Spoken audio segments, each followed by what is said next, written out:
Programme अंदर के बाद मुज़म्मिल सोहरावर्दी के साथ आपकी मेज़बान इकरा रियाज़ आप सबको खुशामदीद कहती है। उम्मीद करती हूँ आप सब खैर खैरियत से होंगे। अस्सलाम वालेकुम sir, welcome to the show. क्या हाल है आपका? वालेकुम सलाम, बिल्कुल ठीक, आप सुनाएँ? मैं भी ठीक हूँ, अल्लाह पाक का शुक्र है। सर, सबसे पहले आज के अहम टॉपिक को डिस्कस करेंगे, अंदर की बात जानना चाहूँगी आपसे। पाकिस्तान पीपल्स पार्टी का जो सर सेंट्रल एग्ज़ीक्यूटिव कमेटी का इजलास हुआ है, अंदर की कहानी क्या है? मैं समझता हूँ पीपल्स पार्टी ने काफ़ी सियासी कमज़ोरी दिखाई है। देखिए, पिछले सेंट्रल एग्ज़ीक्यूटिव के इजलास में उन्होंने मुस्लिम लीग नून के साथ शराकत इक़्तिदार के लिए मुज़ाकराती कमेटियाँ बनाई। जबकि उन्हें पता था कि पंजाब में पीपल्स पार्टी की कोई ज़रूरत नहीं है नून लीग को, जैसे सिंध में पीपल्स पार्टी को नून लीग की कोई ज़रूरत नहीं है। तो आप पंजाब में मरियम नवाज़ पर दबाव डालकर पंजाब में इक़्तिदार में हिस्सा माँगने के लिए आपने कमेटियाँ बनाई और आपका ख़्याल था कि हम पंजाब में अपनी मर्ज़ी के डीसी, डीपीओ लगवा लें और पंजाब में पीपल्स पार्टी का रिवाइवल करने के लिए पंजाब की इंतज़ामिया हमारी मर्ज़ी की होनी चाहिए। यूसुफ रज़ा गिलानी साहब मुल्तान चाहते थे, राजा परवेज़ अशरफ साहब अपने इलाके में चाहते हैं, नदीम अफ़ज़ल चंद अपने इलाके में चाहते हैं, गवर्नर पंजाब का ताल्लुक अटक से है, वो अटक में अपनी मर्ज़ी की इंतज़ामिया चाहते हैं। तो पीपल्स पार्टी के लोगों का ख़्याल था कि हम अपने डीसी और डीपीओ पी मुस्लिम लीग नून को ब्लैकमेल करके लगवा लें और फिर हम एक हुकूमत में भी नहीं होंगे और पंजाब में अपने रिवाइवल के लिए काम इंतज़ामिया के ज़रिए शुरू कर लेकिन फिर मुस्लिम लीग नून ने उनकी ये बात नहीं मानी, हत्ता कि यूसुफ रज़ा गिलानी साहब जो है ना मुल्तान डेवलपमेंट अथॉरिटी का एमडी लगवाना चाहते थे।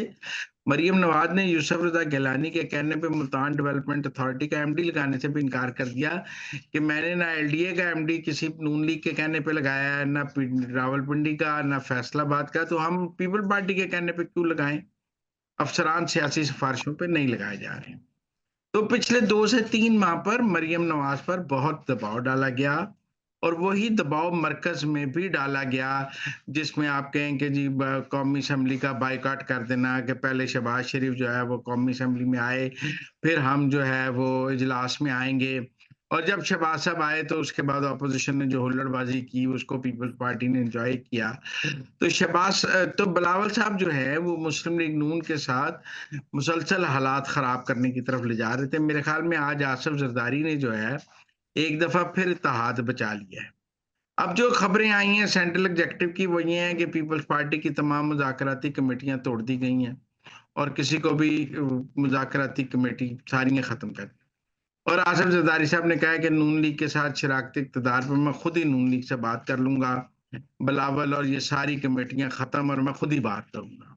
मेरे ख़्याल में जो पीपल्स पार्टी मुसलसल प्रेशराइज़ डाल रही थी, नून लीग ने उस पे बहुत रिएक्ट किया है और कहा है कि ये अनफ़ेयर है कि आप रोज़ हमें ब्लैकमेल करें। अगर आपने वज़ीर-ए-आज़म को वोट दिया है, तो हमने सदर को दिया है, अगर आपने स्पीकर को दिया है, तो हमने चेयरमैन सेनेट को दिया है। आपके 2 गवर्नर हैं, 2 वज़ीर आला हैं, पूरा खूब देखिए ना पीपल्स पार्टी वाहिद जमात है जिसका चारों सूबों में इक़्तिदार है। आप जी। देखें उनके 2 सूबों में गवर्नर हैं, 2 सूबों में वज़ीर आला हैं। पंजाब और बलूचिस्तान में वज़ीर आला पीपल पार्टी के हैं सॉरी बलूचिस्तान और सिंध में और पंजाब और केपी में उनके गवर्नर हैं, सेनेट का चेयरमैन है, सदर मुमलिकत हैं। तो सब कुछ तो उनका है।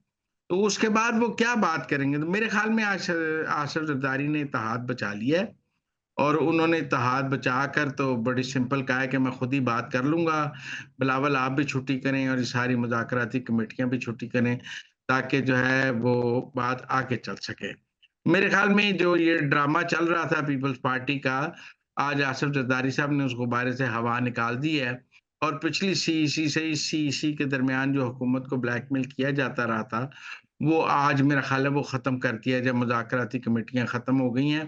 अब किसी दिन सदर और वज़ीर-ए-आज़म आपस में बैठेंगे या वज़ीर आला पंजाब बैठेंगे, तो मामलात हल हो जाएँगे और ये जो मामलात नीचे चूँ-चूँ का मुरब्बा था, वो ख़त्म हो गया। सर आगे बढ़ेंगे, अब बात करेंगे बलूचिस्तान की सूरत-ए-हाल को लेकर। तो बलूचिस्तान में अहम मस्बत डेवलपमेंट हुई है।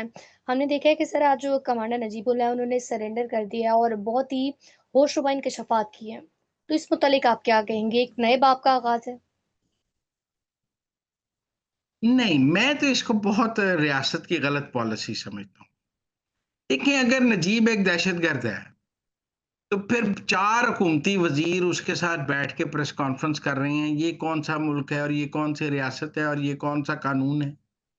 अगर वो बीएलएफ का बलोच लिबरेशन फ्रंट का कमांडर था और उसने दहशतगर्दों की कार्रवाइयां की हैं, तो वो अपना इकबाली बयान प्रेस कॉन्फ्रेंस में तो ना दे, जाकर को मजिस्ट्रेट के आगे दे, उसके ऊपर ट्रायल चले, कानून के मुताबिक उसको सजा हो, उसके बाद सदर उसकी सजा माफ करे तो हम कहें जी कानून के मुताबिक सजा माफ हुई है।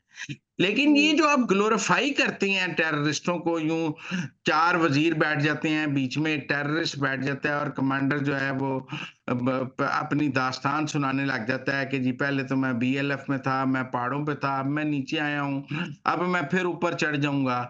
ये कोई रियासत का मुस्बत चेहरा है? ये कमजोर चेहरा है रियासत, ये रियासत का ताकतवर चेहरा नहीं है।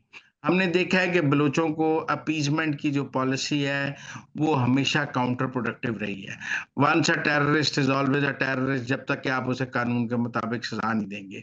ये जो हम टेररिस्टों को आम माफी देते हैं, उनको ग्लोरीफाई करते हैं, वो आते हैं, अब माफी लेते हैं, चंद दिन बाद फिर दोबारा पहाड़ों पर चढ़ जाते हैं, फिर उनको रॉ से पैसे मिलने लग जाते हैं, फिर ये कहते हैं कि जी दोबारा पकड़े गए, कुछ को अदालतें छोड़ देती हैं, कुछ को हुकूमत छोड़ देती है। जब ये तय हुआ है कि अब अपीजमेंट की पॉलिसी नहीं होगी, अब बलोच दहशतगर्दों के साथ उस तरह बात नहीं होगी, दहशतगर्द एक दहशतगर्द है, तो मुझे नहीं समझ आई कि आज ये एक बीएलएफ के कमांडर के साथ बलूचिस्तान हुकूमत के 4 वजीर प्रेस कॉन्फ्रेंस में क्या कर रहे थे। बजाय इसके कि उसको हथकड़ी लगी होती, वो किसी कानून की अदालत में पेश हो रहा होता, आपने उसे वीआईपी बना के साथ पेश किया हुआ है।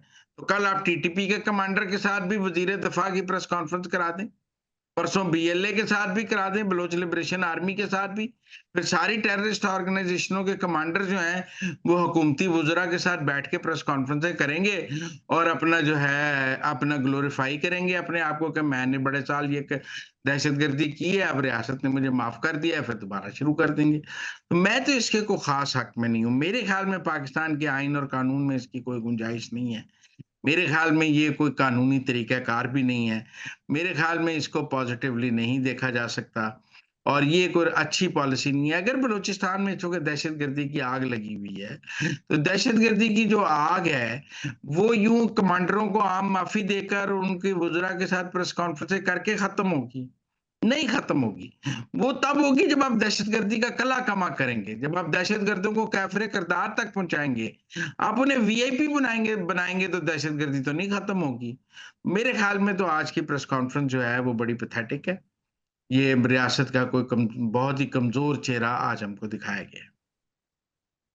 रियासत का कमज़ोर चेहरा दिखाया गया है। सर आगे बढ़ेंगे, अब बात करेंगे लाहौर हाई कोर्ट को लेकर। तो लाहौर हाई कोर्ट के जज जो हैं शम्स मिर्ज़ा साहब, उनके खिलाफ जो सुप्रीम जुडिशल काउंसिल में एक रेफरेंस दायर हुआ है, ये क्या मामला है? देखें, जस्टिस शम्स महमूद मिर्ज़ा के खिलाफ असिस्टेंट अटॉर्नी जनरल ने, जो हुकूमत पाकिस्तान का वकील होता है असिस्टेंट अटॉर्नी जनरल, उसने सुप्रीम जुडिशल काउंसिल में एक रेफरेंस दायर किया है कि जैसे शम्स मिर्जा साहब ने एक ऑयल कंपनी को पिछले 7 साल से स्टे दिया हुआ है और उस ऑयल कंपनी पर पेट्रोलियम लेवी में खुद-बुर्द करने का इल्ज़ाम था, जिसके ऊपर एफआईए ने 2017 में इस ऑयल कंपनी को नोटिस दिया। उन्होंने लाहौर हाई कोर्ट से जाके स्टे लिया और 8 साल हो गए हैं, वो स्टे नहीं टूट सका। वो स्टे 8 साल से ऑयल कंपनी का चल रहा है और वो पेट्रोलियम लेवी खाई जा रही है। उस असिस्टेंट अटॉर्नी जनरल ने हिम्मत की है और उसने सुप्रीम जुडिशल काउंसिल में दरखास्त दी है कि जज साहब, ये शम्स मिर्जा साहब ही 7 साल से ये केस सुन रहे हैं और 7 साल से स्टे भी शम्स मिर्जा साहब चला रहे हैं। तो उसने सुप्रीम जुडिशल काउंसिल में ये दरखास्त दी है कि शम्स मिर्जा साहब जो हैं वो प्रोफेशनल डिसऑनेस्टी का मुजाहरा कर रहे हैं, मिसकॉन्डक्ट का मुजाहरा कर रहे हैं और नेग्लिजेंस का मुजाहरा कर रहे हैं। नाअहल भी हैं, करप्ट भी हैं और मेरा मतलब है साथ डिसऑनेस्ट, बेईमान भी हैं। और उसने कहा है कि ये जो स्टे है ऑयल कंपनी का, ये साबित करता है कि जैसे शम्स मिर्जा साहब जो हैं वो एक शफाफ जज नहीं है। अब देखिए, अगर तो 8-8 साल हाई कोर्ट के जजेस स्टे देंगे टैक्स मामलात पर, चोरी के मामलात में, टैक्स चोरी के मामलात पर, तो मुल्क कैसे चल सकेगा? इस मुल्क की तबाही के बड़े ज़िम्मेदार वो जजेस हैं जो टैक्स मामलात पर 8-8 साल स्टे देते हैं और कुछ डिसाइड नहीं करते हैं। मेरे ख्याल में ये बड़ा क्लासिक केस है। अगर तो शम्स मिर्जा साहब ने 7 साल स्टे दिए रखा है और 7 साल एडजर्नमेंट्स डालते रहे हैं। अब भी सुना है दिसंबर में आर्गुमेंट सुन के उन्होंने 5 महीने की डेट अप्रैल की डाल दी है। अगर साल में 5-5 महीने की तारीखें डाल के 7 साल आपने गुजार दिए हैं, तो यकीनन मैं इसको जुडिशियल मिसकंडक्ट समझता हूँ। मैं इसको डिसऑनेस्टी समझता हूँ, मैं इसको बेईमानी समझता हूँ और इस किस्म के जजेस पाकिस्तान की तबाही के माशी तबाही के ज़िम्मेदार हैं। और मैं समझता हूँ कि चीफ जस्टिस पाकिस्तान को इस दरखास्त को सीरियसली लेना चाहिए। इसको नज़रअंदाज नहीं करना चाहिए। वो बेचारा असिस्टेंट अटॉर्नी जनरल जो है वो ज़का ਉਹਦੀ ਤੇ नौकरी खतरे च पै गई है। ਉਹਦੀ नौकरी असली खतरे च पै गई है कि अपने शम्स मिर्जा साहब के जो चैम्बरमेट हैं वो एक एडिशनल अटॉर्नी जनरल हैं। अटॉर्नी जनरल भी असिस्टेंट अटॉर्नी जनरल को पड़ गए हैं कि तुमने जज की शिकायत लगा दी है और उसको डी नोटिफाई करने लगे हैं। लेकिन मेरी उससे बात हुई है, उसने कहा मुझे डी नोटिफाई भी कर दें तो मैं अपनी दरखास्त पर कायम हूँ। मेरी नौकरी चली जाए, मैं ये शम्स मिर्जा साहब की इस बददियानती को आखिर तक लेके जाऊँगा। मेरे तो ख़्याल में सुप्रीम जुडिशियल काउंसिल को ऐसे तमाम स्टे ऑर्डर्स जो 8-8 साल से 7-7 साल से चल रहे हैं टैक्स मामलात का, उन तमाम जजेस को घर भेज देना चाहिए। ये तमाम मिस डिसऑनेस्ट जजेस हैं। मैं इनको कोई ईमानदार जज नहीं कहता, जो 7-7 साल से स्टे चला रहे हों और जो 7-7 साल से बड़ी-बड़ी कंपनियों को उन्होंने स्टे दिए हों। गरीब आदमी को तो स्टे नहीं मिलता 7 साल। ये अमीर-अमीर कंपनियाँ, बिलियनियर कंपनीज़, ऑयल कंपनीज़ ये जो हैं, ये बड़ी-बड़ी ये आकर स्टे लेती हैं और इनके 8-8 साल स्टे नहीं टूटते, क्योंकि बड़े-बड़े वकील करती हैं, जजों के चैम्बर्स वाले वकील कर लेती हैं। तो मेरे ख़्याल में ये बड़ा क्लासिक केस है और ये बड़ा स्याह चेहरा है पाकिस्तान की अदलिया का। और इन ऐसे जजेस के खिलाफ जब तक कार्रवाई नहीं होगी, मैं समझता हूँ पाकिस्तान का ना टैक्स का निज़ाम ठीक हो सकता है, ना पाकिस्तान ठीक हो सकता है। लोग कहते हैं पहले सियासतदान ठीक करें, वो कहते हैं फले वो ठीक करें, मैं पहले जज ठीक करें। जब जज ठीक हो जाएँगे तो पूरा मुल्क ठीक हो जाएगा। तो सर आपको क्या लगता है कि इस बार ये जो रेफरेंस दायर हुआ है तो क्या कोई एक्शन ले लिया जाएगा उनके अगेंस्ट या ये मामला भी रफ़ा-दफ़ा हो जाएगा जिस तरह से माज़ी में हम देखते हैं कि होते आए हैं? देखिए जज वो कहते हैं मज्जां दियां भैनां होंदियां नहीं, ये जज एक-दूसरे के खिलाफ कार्रवाई करने से इज्तनाब करते हैं। और लॉबिंग भी बड़ी है। अब ये जो शम्स मिर्ज़ा साहब हैं, ये वैसे तो सलमान अकरम राजा साहब के बहनोई हैं। और सबसे ज़्यादा पीटीआई के केस इन्होंने सुने हैं। मैं तो हैरान हूँ पीटीआई के केस इनको मार्क कैसे हो गए जब ये सेक्रेटरी जनरल के बहनोई हैं। उसके जी। अलावा सवाल ये है कि ये को अटॉर्नी जनरल से एडिशनल अटॉर्नी जनरल इनके चैम्बरमेट हैं, फलाँ जज ये जो जज फैमिली है ना, जजेस ने आपस में खुद को एक फैमिली बनाया हुआ है। इस कार्टेल को तोड़ने की भी ज़रूरत है। और 26वीं आईनी तरमीम ने इस कार्टेल को काफ़ी हद तक तोड़ा है।